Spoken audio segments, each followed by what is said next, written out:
साथियों, स्वागत है आपका अपने YouTube चैनल पंडित अर्जुन प्रसाद त्रिपाठी स्मारक इंटर कॉलेज पर। हम लोग कक्षा 10 के गणित का अध्ययन कर रहे थे। गणित में हम लोग ऊंचाई दूरी के सवालों को हल करना सीख रहे थे। इसी क्रम में आज हम और कुछ सवालों को हल करना सीखेंगे। तो हम एक सवाल लेते हैं। पहला सवाल हमारा आज के क्रम में यह है कि एक मकान के आधार से एक मीनार की चोटी का उन्नयन कोण 60 अंश है और मकान के शीर्ष से उसी मीनार की चोटी का उन्नयन कोण 45 अंश है। यदि मकान और मीनार के बीच की दूरी 30 मीटर है तो मकान और मीनार की ऊंचाई ज्ञात कीजिए। तो ऐसे सवालों को हल करने से पहले हम लोगों ने बताया था कि इनका ग्राफ बनाना बड़ा ज़रूरी होता है, इनका चित्र बनाना बहुत ज़रूरी होता है। तो सबसे पहले हम बना ले एक मीनार। अब हमें पता है, या साधारण सी भाषा की बात है कि जो मीनार होगी वह मकान से हमेशा ऊंची होगी। तो हमने एक मीनार बना लिया और इसके बगल एक मकान है।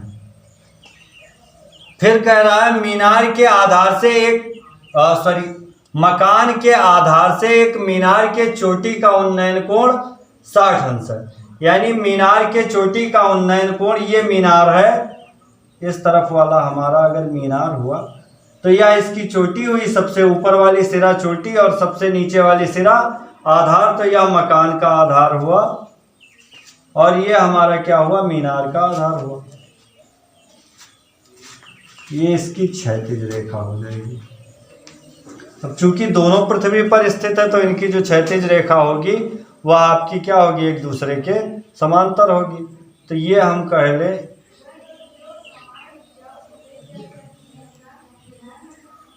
कह रहा था कि मकान के आधार से, मकान का आधार यहाँ से मीनार के शीर्ष का जो उन्नयन कोण बनता है वह कितना है, 60 अंश है। तो यहाँ पे प्रेक्षक है, ऊपर की ओर देखता है तो उन्नयन कोण बन रहा है। ये हमारी दृष्टि रेखा और ये क्षैतिज रेखा। दृष्टि रेखा और क्षैतिज रेखा के बीच बनने वाला जो कोण होगा वह उन्नयन कोण होगा। तो उन्नयन कोण कितने अंश का बन रहा है, 60 अंश का बन रहा है। फिर अगला कह रहा है कि उसी मीनार की चोटी का उन्नयन कोण 45 अंश है और मकान के शीर्ष से, मकान के शीर्ष से, तो ये मकान का शीर्ष है। अब मकान के शीर्ष से मीनार के चोटी का उन्नयन कोण कितना बन रहा है, 45 अंश। तो यह अगर मकान का शीर्ष ये हुआ तो ये इसकी क्षैतिज रेखा होगी और इससे यह ऊपर की तरफ, प्रेक्षक यहाँ स्थित है या इससे ऊपर की तरफ देखता है तो जो कोण बनता है वह कितना, 45 अंश का कोण बनाता है। अब फिर अगला आपसे सवाल कह रहा है, यदि मकान और मीनार के बीच की दूरी 30 मीटर है। तो ये आपका मीनार है, इस तरफ हमारा मकान है, तो इनके बीच की दूरी मतलब ये वाली दूरी, ये दूरी हमसे कितना कह रहा है, 30 मीटर है। सवाल ने इस दूरी के बारे में हमको बताया है। तो अगर ये 30 मीटर होगी तो यह भी मकान से मीनार के बीच की दूरी ही है, यह भी हमारी 30 मीटर ही है। अब हमें निकालना क्या है, तो हमें निकालना है तो मकान और मीनार की ऊंचाई ज्ञात कीजिए। तो अगर हम मान लें कि मकान की ऊंचाई x है तो यह इतनी दूरी भी हमारी x हो जाएगी और मीनार की ऊंचाई हमारी कितनी हो जाएगी, ये हम मान लें कैपिटल H मान लें। ये दूरी हमारी क्या हो जाएगी, कैपिटल H हो जाएगी। हमने मान लिया कि मीनार की ऊंचाई हमारी कितनी है, कैपिटल H है। तो सबसे पहले अब हम क्या करें, हम कैपिटल H का मान निकालने का प्रयास करते हैं। अब अगर कैपिटल H हमें मिल जाएगा तो ये ऊंचाई निकालने के लिए हम क्या करेंगे, यस से x को घटा देंगे, या अगर आप ऐसे नहीं मानना चाह रहे हैं तो ये ऊंचाई मान लें कि y है। तब ये पूरी संपूर्ण ऊंचाई h बराबर क्या हो जाएगी, x प्लस y। अलग अलग मानने से यह फायदा होगा कि अभी जब हम बात करेंगे तो y की मान हमें अलग मिल जाएगा और x का मान इससे निकाल लेंगे x प्लस y के टर्म में।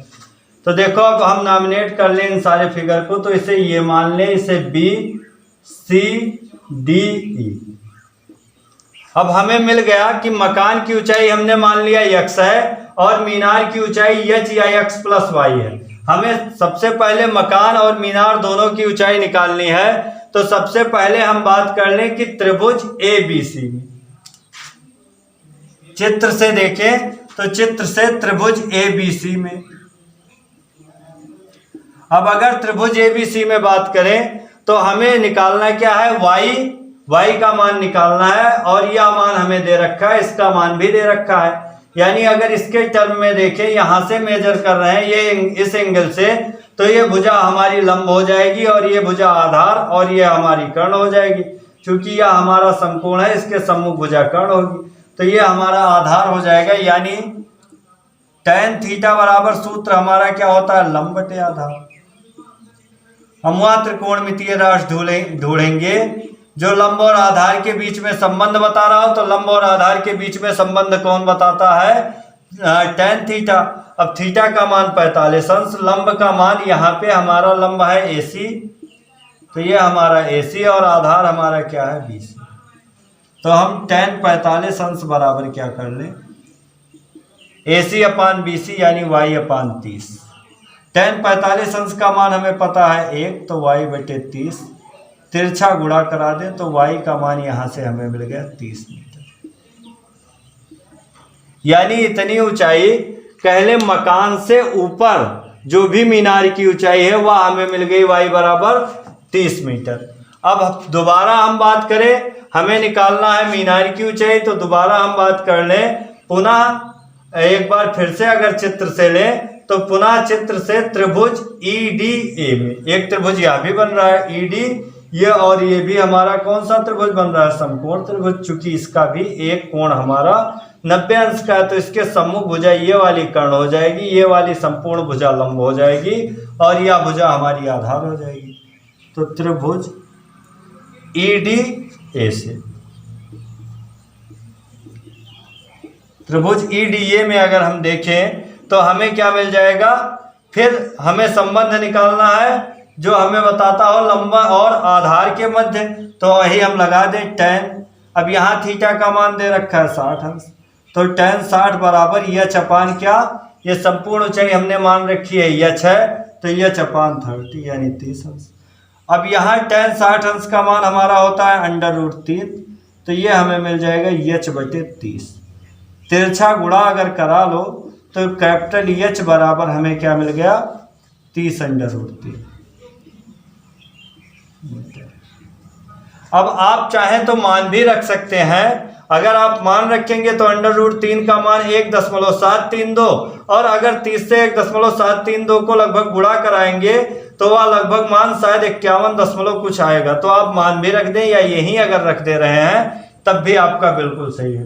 तो ये हमारा यानी जो हमारी x + y का पूरा मान मिल गया वो हमें कितना मिल गया, 30√3। तो यच को हम क्या कह सकते हैं, x + y। x + y बराबर हमें क्या मिल गया, 30 मीटर। अभी हमें निकालना किसका, 30√3 मीटर। अभी हमें मान निकालना है किसका, और भी एक कह रहा था मीनार की ऊंचाई, तो मीनार की संपूर्ण ऊंचाई हमें मिल गई। अब हमें मकान की ऊंचाई ज्ञात करना है। तो इसी वाले अगर इसे हम कोई समीकरण मान लें, समीकरण 1 मान लें, तो y का मान लाके समीकरण 1 में रख दें। y का मान समीकरण 1 में रखने पर, अगर y का मान हम समीकरण 1 में रख दें तो समीकरण 1 हमारा क्या है, x + y बराबर 30√3। y के जगह 30 रख दें तो बराबर 30√3। या हमारा हल होगा तो क्या हो जाएगा, 30 इस तरफ आ जाएगा, यानी y बराबर हमारा हो जाएगा 30√3 और -30। अब यहाँ से हम क्या करें, y बराबर अगर 30 कामन ले लें तो अंदर मिल गया 1 -√3। तो फिर अगर हम ये हल कर लें तो हमें मान पता है क्या, 30 √3 का मान हमें पता है 1.732।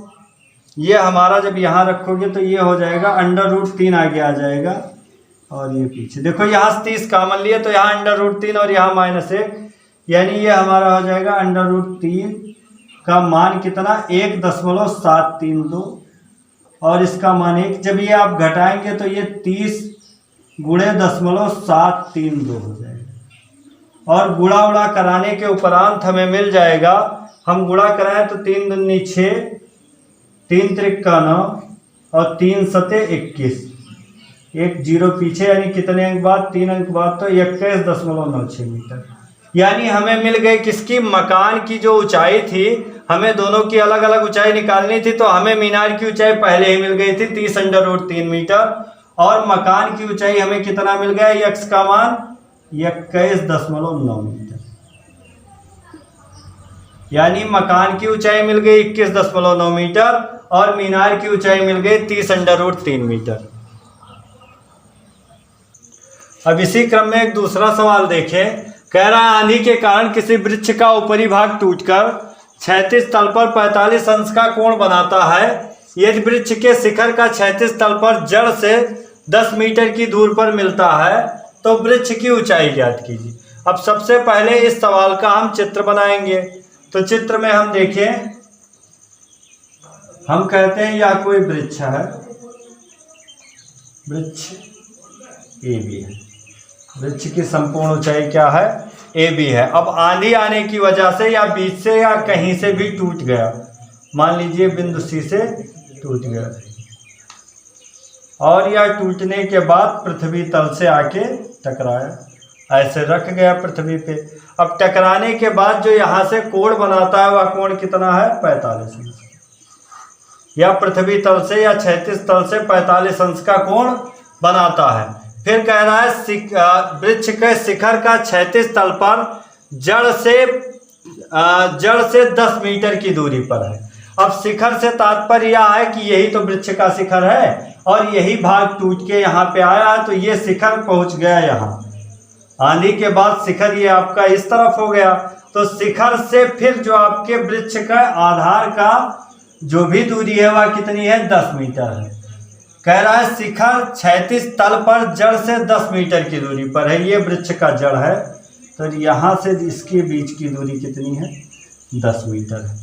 तो ये हम मान लें कि ये हमारी क्या है, यक्स है और यह ऊंचाई वाई है।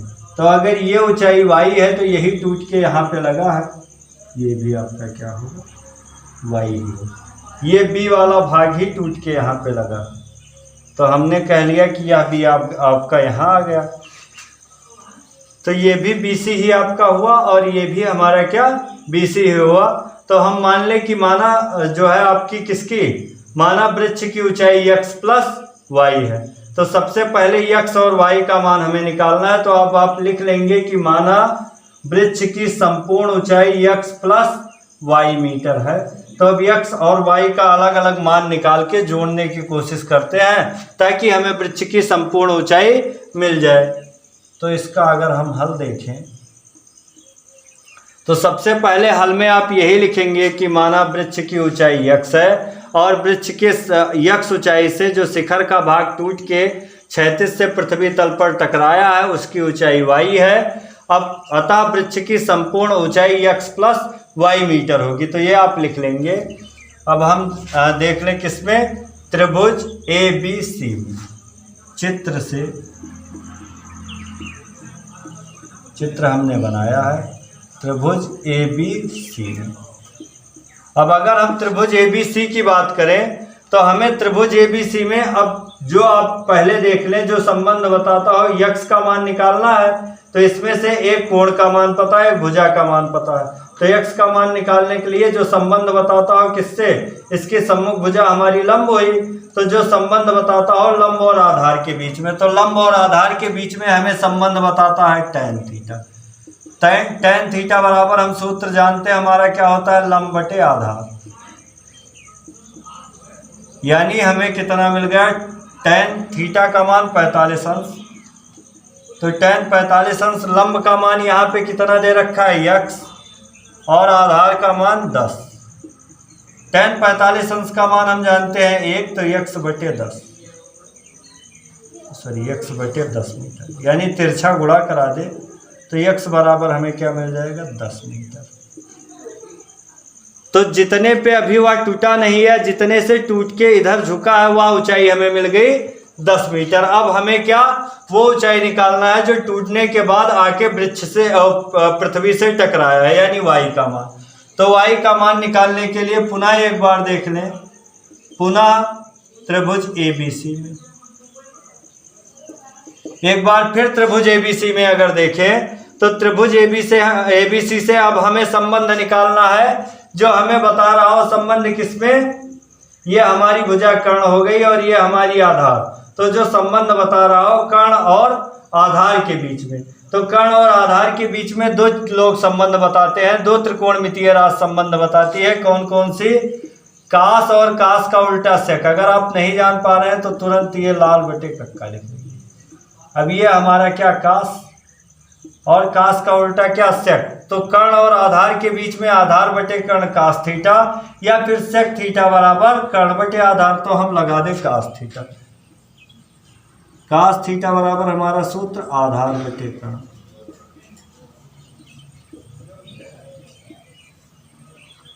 थीटा का मान कितना, थीटा का मान सवाल ने दे रखा है 45 अंश, और आधार का मान हमारा कितना है 10, और कर्ण का मान y, हमने y मान रखा है। अब y का मान निकाल लें तो हमें cos 45 अंश का मान पता है कितना, 1/√2, और यह हमारा क्या हो जाएगा 10/y। अब यहाँ से तिरछा गुणा करा दे, वज्र गुणन जिसे आप बोलते हैं, तो वज्र गुणन अगर करा दें या त्रियक गुणन करा दें तो y बराबर हमारा क्या हो जाएगा 10/2। y का मान मिल गया 10/2 और x का मान मिला था 10। तो वृक्ष की संपूर्ण ऊंचाई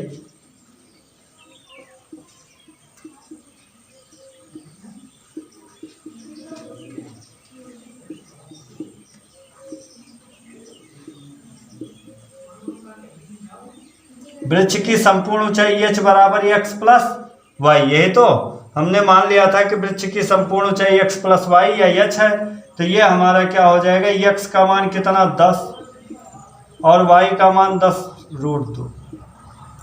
तो 10 अगर हम कॉमन ले लें तो ये हमारा कितना हो जाएगा 1 + √2। तो आप यहाँ भी उत्तर लिख सकते हैं इतना मीटर। मात्रक आप ध्यान रखेंगे, अगर मात्रक नहीं दिया है तो आप लिख देंगे इतना मात्रक, यानी मात्रक जरूर लिखेंगे। अगर मात्रक नहीं लिखते हैं तो आपका आधा नंबर कट भी सकता है। तो इसका अगर हम फिर √2 का मान और भी थोड़ा सरल कर लें तो √2 का मान लगभग 1.414 होता है, यह हमें पता है। इन दोनों को अगर हम जोड़ लेंगे तो यह हमारा क्या हो जाएगा 2.414। ब्रैकेट खुलेगा, इसका मतलब ये गुणे के रूप में लिखा है। तो 2 × 2.414, यानी गुणा कराने के बाद यह हमारा कितना हो जाएगा 24.14 मीटर। तो अगर आप यही उत्तर लिख दे रहे हैं इतना मीटर, तब भी आप बिल्कुल सही है। और अगर आप हल करके यहाँ लिखते हैं तब तो आपका बिल्कुल सही है। तो अगर ऐसे सवाल हमें मिलते हैं तो इन सवालों को हल करने के लिए सबसे पहले इनका हम चित्र बनाएंगे और फिर हम देखेंगे, इसे बात ही हल कर देंगे। तो आज हमने इन दो सवालों के सहायता से यह सीखा कि त्रिकोणमिति में ऊंचाई दूरी वाले सवालों को कैसे हल किया जाता है।